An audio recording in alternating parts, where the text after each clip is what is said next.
жөнүндө окуучуларга эркиндикке, камкорлукка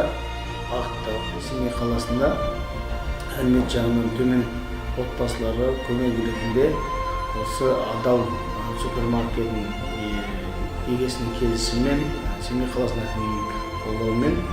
осындай алименттик көмөк акциясын төмөн отбасыларына ялмастан кысылмастан уштайын келип, өзүнүн азык-түлүккө байланыштуу асырса маман бастап, кандай бир азык-түлүк болмаса арнайы жасалган уштан